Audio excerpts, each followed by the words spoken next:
Hey, Shalom. It's your brother Jonathan. First and foremost, I want to give all praises to the Most High, Yahweh, Bahashem, Yahushai, Bahashem, Rakah HaKodash. I want to give double honors to the apostles and the elders of Great Millstone. I want to say Shalom to all the brothers and, of course, the few sisters who are pursuing this truth in sincerity. All right? May the blessing of election be upon your house. I seen a clip of the comedian Godfrey. I forget his first name. But he's a comedian, and I'm going to run the clip for you all.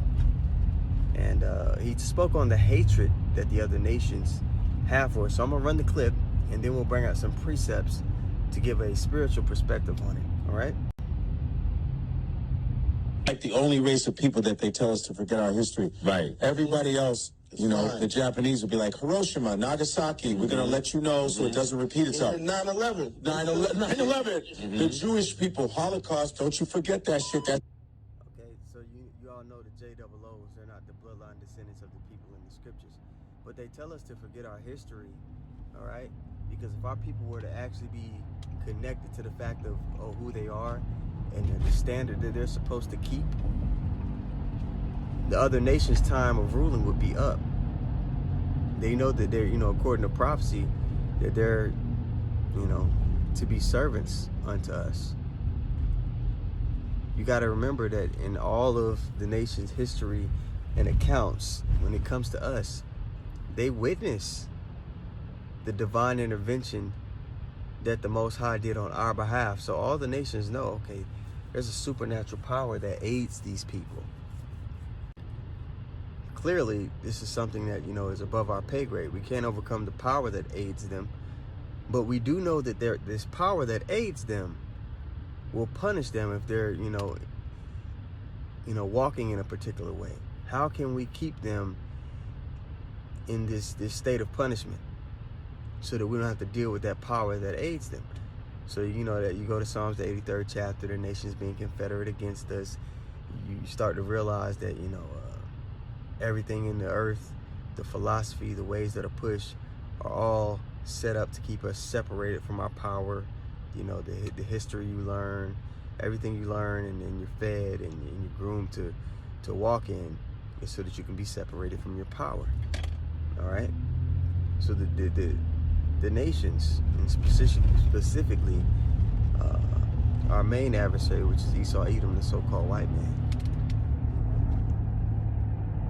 It all goes back to them trying to maintain power, maintain their rulership. Okay, they're still hurt about the blessing being given to Jacob.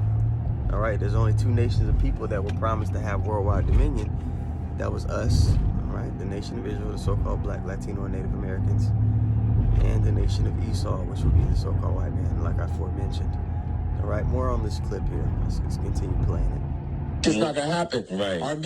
The Japanese will be like, Hiroshima, Nagasaki, we're going to let you know so it doesn't repeat itself. 9/11. 9/11. The Jewish people, Holocaust, don't you forget that shit. That shit's not going to happen. Right. Armenian slaughter, every other person. And then they'll all ask us to support them in their plight. Yep. And we will go, you're right. Yes. And we'll protest with them. What about slavery?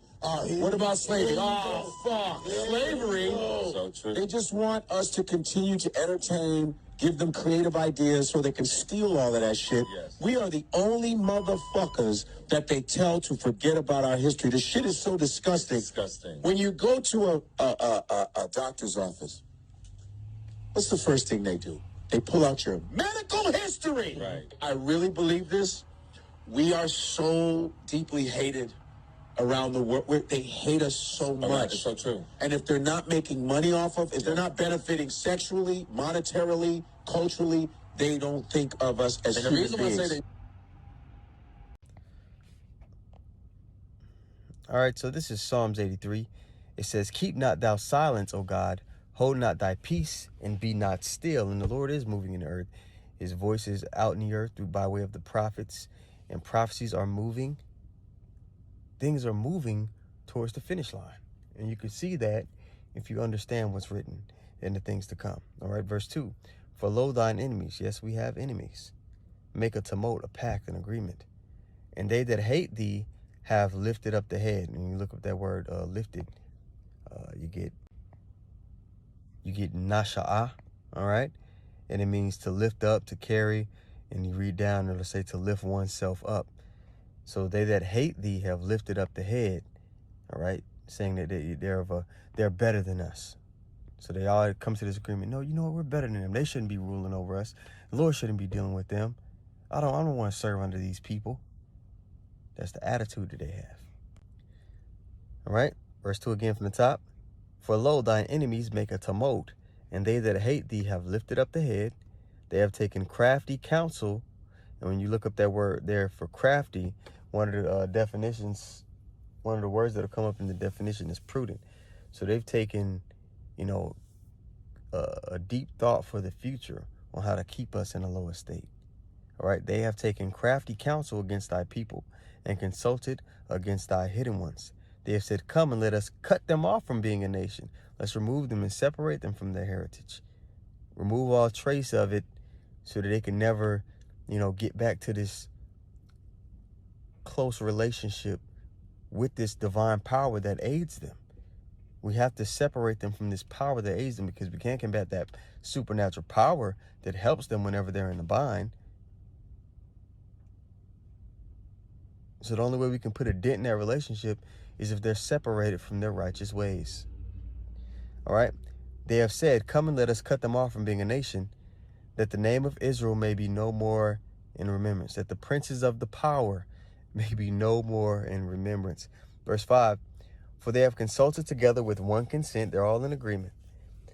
They are confederate against thee. And it then starts to name off all of the nations, and it starts with our main adversary, Edom.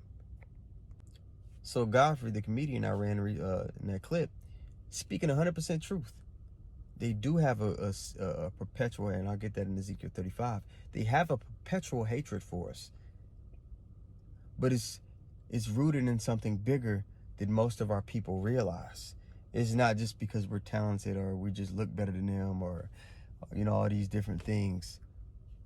It goes back to the scriptures. It goes back to dominion and rulership and our actual position in the earth and the power that deals with us. All right, so this is Ezekiel 35, and we'll just start here at the top. It says, and moreover, the word of the Lord came unto me, saying, Son of man, set thy face against Mount Seir. And we're setting our face against Mount Seir, all right?